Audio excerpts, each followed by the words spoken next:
Ever get that feeling? Like you're drowning in information, trying to wrap your head around something big. Yeah. But all you're getting is the surface level, not the real deep understanding. Right. Well, that's why we do this, the deep dive. Exactly. We take a core idea and really get into it. Explore the source material. Yeah. And find the insights that can change how you see things. Absolutely. We're like your guides. That's a good way to put it. We sift through all the complexity and pull out the really crucial parts, connect the dots, just for you. For the learner. That's it. And today, it's a big one. A concept that feels more relevant than ever. Definitely. With all the craziness happening in the world right now, Yeah. we're talking about antifragility. Antifragility. We're diving deep into the work of Nassim Nicholas Taleb. One of the great thinkers of our time. Absolutely. Yeah. Specifically his book, Antifragile. We've got excerpts from antifragile.pdf. The source material for this deep dive. And the goal for you, the learner, The mission. is to not just define antifragility, but really understand it deeply. Feel it in your bones. See how it plays out in different areas of life. Right. And walk away with some unexpected insights. Because it can change how you see the world and how you deal with uncertainty. Okay, let's get to it. The fundamental question is this: what is antifragility? And more importantly, Why should you care? exactly. So what is antifragility? Well, Taleb introduces this idea as something beyond resilience, even beyond robustness. Okay. Resilient things bounce back from shocks. Right. Robust things, they don't really care about volatility. They just keep on trucking. Exactly. But anti-fragile things, they actually benefit from shocks, Yeah. from randomness, from stressors. So they actually get stronger when things go wrong. That's the key. It's not just about surviving, it's about thriving in disorder. That's a pretty radical shift in perspective. It is. Instead of trying to minimize damage, you're actually looking at how to improve through challenge. Exactly. And the text gives some really interesting examples, like evolution. Oh, yeah. Evolution is all about adaptation, driven by random mutations. And environmental pressures. Right. Species become more suited to their environment because of those challenges. So evolution is anti-fragile. Absolutely. That's fascinating. What's really cool is how universal this principle seems to be. Yeah. The text points to culture, the evolution of ideas, even how political systems adapt over time. As examples of anti-fragility. In action. And get this, even good recipes. Recipes. They improve through trial and error, small tweaks and variations. I never thought of it that way. It's all about adaptation. The rise of cities, legal systems, they all seem to have benefited from a certain amount of chaos. So the takeaway for the learner is to start looking for this pattern. Improvement through stress. In the world around you. It's not just big abstract ideas either. Right. Think about bacterial resistance to antibiotics. Oh, yeah. When bacteria are exposed to a drug, the ones that survive are the toughest. The most resistant. And that happens because of the stressor. The antibiotic. It's a direct example of benefiting from a stressor. So the bacteria as a whole becomes stronger. Exactly. And Taleb even suggests that our survival as a species Humans. hints at this fundamental anti-fragility built into life itself. So anti-fragility is kind of baked into the system. In a way, yes. Now, to understand what anti-fragility is, it's helpful to contrast it with what it's not. With fragility. Right. And the text uses the image of a delicate glass frame. Or fine china. These things break easily. From shocks. Any kind of volatility. They do best in calm, predictable environments. Exactly. You wouldn't expect your best china to get stronger after being dropped, would you? Definitely not. My grandmother would have a fit. And this is where Taleb makes a crucial point. Tell me. He says the opposite of fragility isn't robustness. It's anti-fragility. It's like fragility with a negative sign. It loves what fragility hates. What's also interesting, Yeah. there's not even a common word for anti-fragility in most languages. Maybe that's why the concept itself isn't always clear. Interesting. We try to fit it into other categories, like resilience, but that misses the point. The gaining from disorder part. Exactly. And to really drive home the idea of fragility, the text uses that image of Damocles. Ah, yes. Damocles and the sword. Hanging by a single horse's hair. Constant precariousness. Yeah, disaster is always just one tiny, unpredictable event away. A perfect metaphor for fragility. It really is. Now, Taleb has this way of categorizing things Oh, right. based on how they respond to disorder. The fragile, robust, anti-fragile triad. Exactly. a framework for understanding these different reactions to volatility. A very helpful tool. So fragile things are harmed by volatility, anti-fragile things benefit from it, and robust things, They're indifferent. right in the middle. The text gives some good examples, like a centralized nation-state, Tends to be fragile because a major shock can have huge consequences. across the entire system. But a decentralized system of city-states, like Switzerland, Is presented as more anti-fragile. because if one part experiences a shock, the others aren't necessarily affected And the overall system can learn and adapt. from that local disruption. So redundancy and decentralization can be sources of anti-fragility. That's the idea. Another key aspect of this triad relates to errors.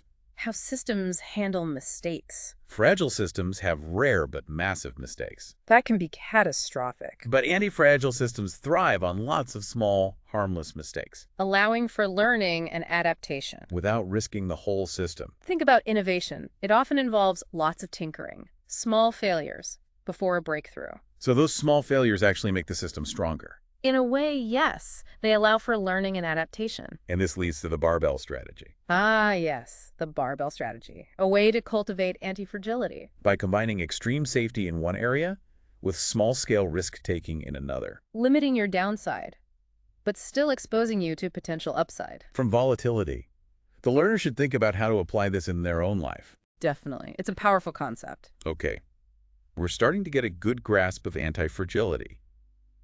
But why should we care? That's the million-dollar question. Why does this matter? Well, think about it.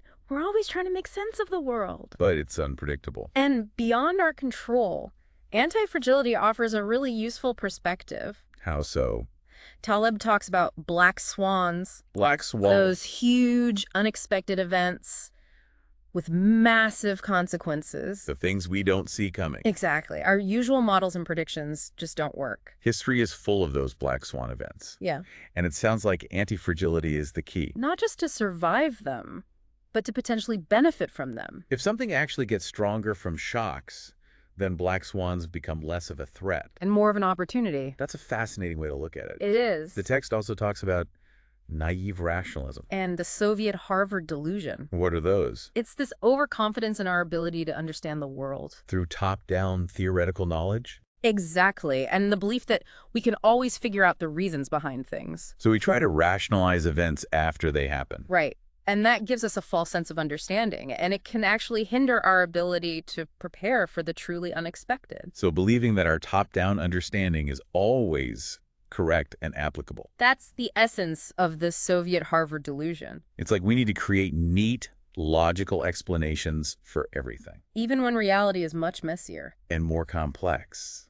And they can lead us to build fragile systems. Based on oversimplified understandings. So uncertainty, disorder, and the unknown The things we try to control. actually have a specific effect. They benefit anti-fragile systems, and they penalize fragile ones. So instead of suppressing the unpredictable, We should build things that can adapt and flourish in its presence. that's a powerful idea.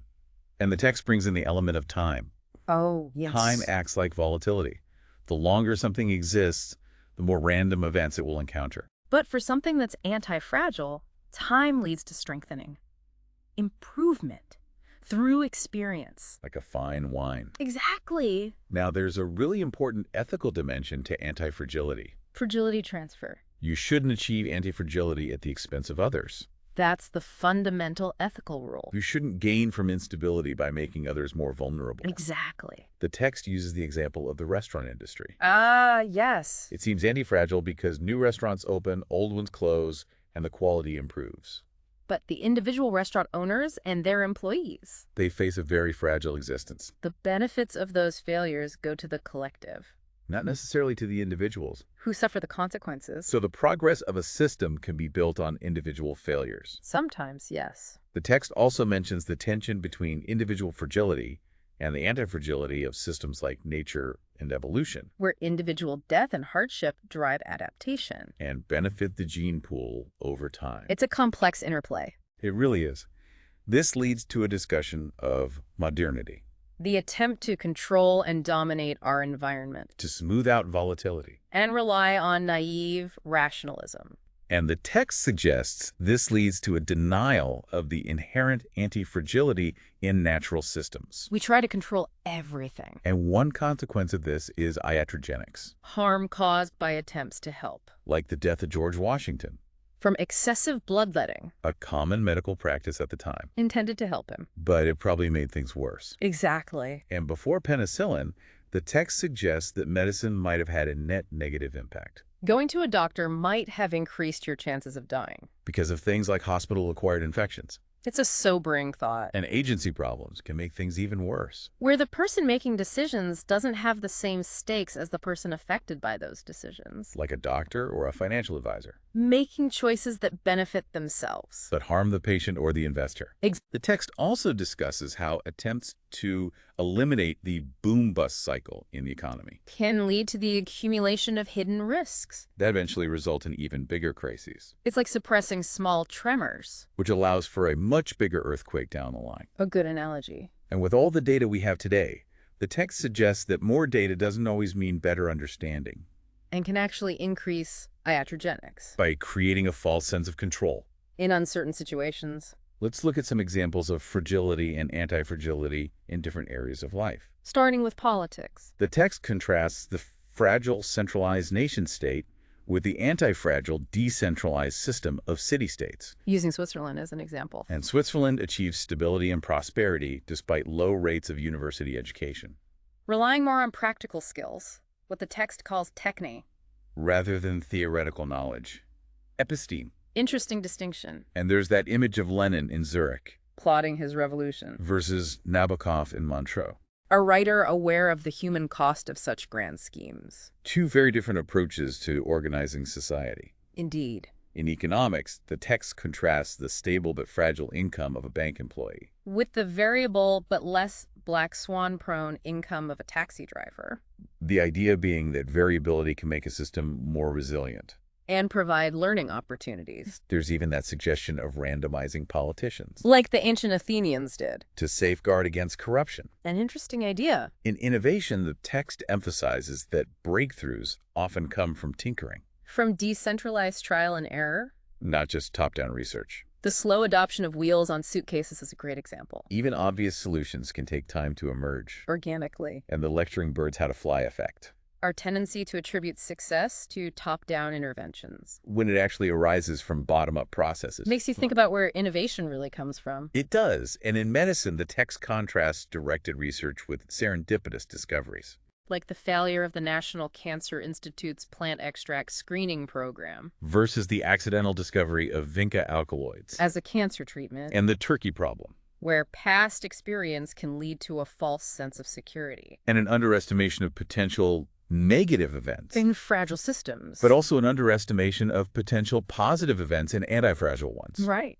And the text talks about the competition between rational medicine and charlatans Suggesting that these unconventional approaches might have driven innovation? in unexpected ways. Interesting perspective. This makes me think about my own skepticism towards standardized education. Yes. My father, who was a successful academic, was always skeptical of traditional schooling. And you feel that the most valuable learning happens outside of those controlled environments. I do, and the text talks about domain-specific strength versus antifragility, Someone might excel in a predictable setting. but falter when faced with the unpredictable real world.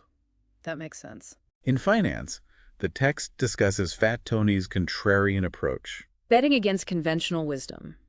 like betting against rising oil prices during a war, And the barbell investment strategy. combining safe assets with high-risk, high-reward investments. Contrasted with medium risk, which can be dangerous. Now, what about the Lindy effect? What's that all about?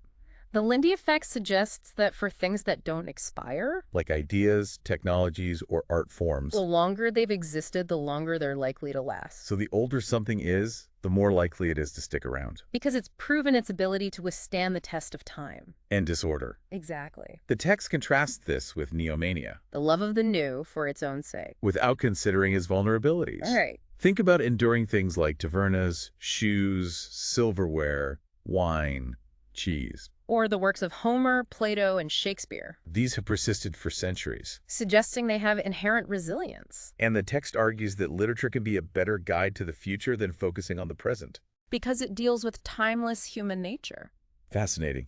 We should pay more attention to things that have staying power. I agree. The text also explores Thales and optionality. The story of Thales cornering the market on olive presses, It's about positioning yourself for asymmetrical gains and losses. where your potential gains are much larger than your potential losses. So you create scenarios where you have multiple options, And can benefit if things go well. while limiting your downside if they don't. And the text points out our option blindness Our failure to recognize these opportunities. that are all around us. Now let's talk about nonlinearity and convexity. These are important concepts. Nonlinearity means that cause and effect aren't always proportional. Doubling a medication doesn't always double the effect. Fragility is often characterized by these nonlinear responses. Exactly. And convexity is benefiting from volatility, And concavity is being harmed by it. like traffic in New York, Variations always seem to increase travel time. an example of concavity. But a day trader who makes small, frequent bets might benefit from market volatility. That's convexity. And the text mentions events like the flash crash and the losses of Knight Capital Group, Examples of fragility in seemingly efficient systems, and how small changes in assumptions can affect outcomes in fragile systems. like the Fukushima disaster. This understanding of nonlinearity leads to the importance of via negativa, The idea that we learn more by identifying what's wrong. than by proving what's right, So we should focus on avoiding harm, rather than just predicting positive outcomes, not the more practical approach, with implications for fields like medicine. where interventions should only happen when the benefits clearly outweigh the risks. Finally, there's the concept of skin in the game. Crucial for ethical behavior. Individuals with a personal stake in the outcomes are more likely to act responsibly. It separates those who truly understand a system from those who are just speculating. The text argues that many professions have become anti-fragile at the expense of others. Due to a lack of personal risk. The Alan Blinder problem is a good example. And the ethical imperative is to avoid transferring fragility to others. Wow, that was a deep dive. It was. Let's summarize for the learner. Okay. We've learned that anti-fragility is about getting stronger from chaos. It's not just about being tough, It's about benefiting from disorder. and it applies to many areas of life. We've seen the importance of distinguishing between fragility, robustness, and antifragility, And how this affects how we design systems. and navigate an unpredictable world. We've explored the power of volatility The dangers of fragile systems, and the advantage of optionality, and the ethical considerations surrounding antifragility, like avoiding the transfer of fragility to others, and the wisdom of via negativa. focusing on eliminating what's harmful. So, the final thought for the learner is this: Where do you see antifragility in your own life? and what experiments can you do to benefit from volatility? It's about learning and adapting. Thanks for joining us. It's been a pleasure. We hope this has given you new ways to think about the world. And to navigate its complexities. Until next time. Keep learning.